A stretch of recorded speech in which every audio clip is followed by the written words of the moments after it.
Probably the best adjectives to describe William Carter are conscientious and intense. In England, in the village of Alfreton in Derbyshire, where he was born, he and his family and probably most of his neighbors were hand loom knitters. And hand looms are these big bench-like structures, kind of like those knitting machine toys we had when we were little. And that's how they made their living. They sold as much as they could produce. But around the time he was a young man, the knitting industry in England started to industrialize. That meant the hand loom knitters were thrown out of work. They could become employees of the industrial knitting companies, but that was a pretty bad life. Or they could leave, and a lot of them left. And Carter was one of the people who left. He knew somebody who had emigrated from England to Needham, so this is where he came. He took his loom, he had the clothes on his back and a couple bucks in his pocket, and in the mid-1850s, when he was about in his mid-20s, he came to Needham. He found his friend, he borrowed some money, set up his loom, set up a place to live, brought his wife over, and then within a couple of years, because he was so hardworking, he managed to buy his house, pay off his friend, and set himself up in business. And his first business was in his house. Every room in his house had some other knitting function, knitting or piecework or packing. But soon enough, he made money to buy a second house, and then the second house became his factory, and he could live, his domestic life in his first house. I'm sure his wife was thrilled. And then only within 10 years, he had earned enough money to build a factory, move his business out of his house and into this factory. And he went into partnership with two other English knitters, John and Mark Lee, and they built their first factory on the corner of West Street and Highland Avenue in 1864. That factory rapidly expanded. They soon needed a second factory on Rosemary Lake, which they built in 1902. The Lees subsequently left the business, but Carter kept expanding. Another factory in Springfield, and by 1960, the company had 7 factories. At that point, most of them in the South. The 2 Needham factories had ceased production because they didn't need that capacity, but the Springfield one stayed in business.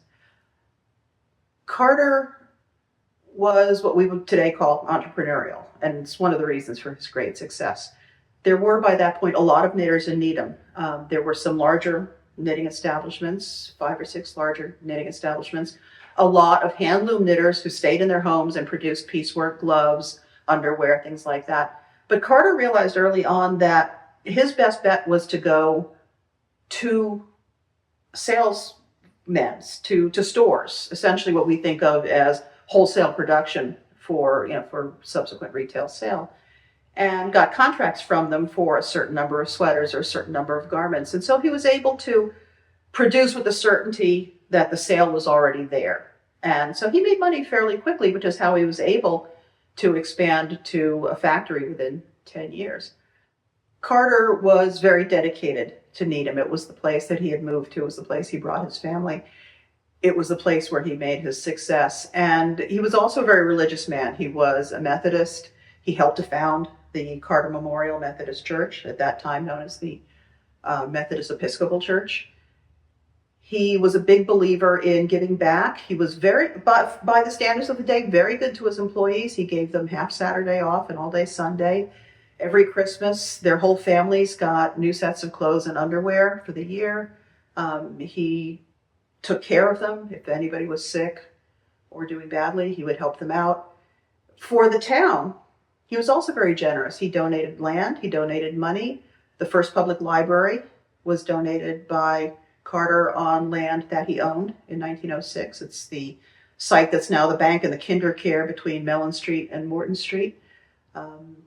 He donated land for the high school. He donated land for the cricket field. The cricket field was originally a cricket pitch.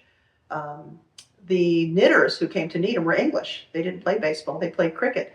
So they needed a place to play, so Carter and one of his other colleagues, Gorse, purchased a field and laid it out so the mill teams, the neighborhood teams, there was even a state league team that could play cricket on cricket field, and that stayed in their possession until 1938, when cricket sort of passed on as a local occupation. But he invested a lot of his time and a lot of his money in Needham. He also served as a selectman, a water commissioner, a library trustee, and a tax assessor, many other town offices as well. He was arguably, by the turn of the 20th century, the richest man in town, certainly the largest employer. By that point, his mills were employing hundreds of people. When Carter first came over, he had been married in England. He soon earned money to bring his first wife over. Her name was Hannah Truman. She only lived a few more years after arriving in the United States. A few years after that, he married the sister of his business partners, Martha Lee, the sister of John and Mark Lee. Sadly, she only lived for about 10 years. And then a few years after that, he married Jane Avery, who was the daughter of John Avery, Avery School, Avery Square. John Avery is thought of as the man who developed Needham Heights. Needham Heights at the time had been mostly farmland, but once the knitting mills and the knitters started to move in, he managed a lot of the development of Needham Heights Common and the business area into a sort of second town center. Jane Avery outlived Carter. Carter passed away in 1918. She lived another 20 years. Between the three wives, he had 7 children, 5 sons and 2 daughters. The two of his sons, William Henry and Horace, they were his middle sons, were the ones that took over the business. But all of his sons worked in the business, in the sales department or in the packing department. They were managers of various business departments. And the business stayed in the family until 1990. At that point, it was being run by his great-grandson, Dana Carter. The company was then sold to another clothing company in Atlanta. It has since expanded. It bought Oshkosh about 15 years ago and is now still in operation, Carter's, and the largest producer of children's clothing in the world. But it all started here in Needham.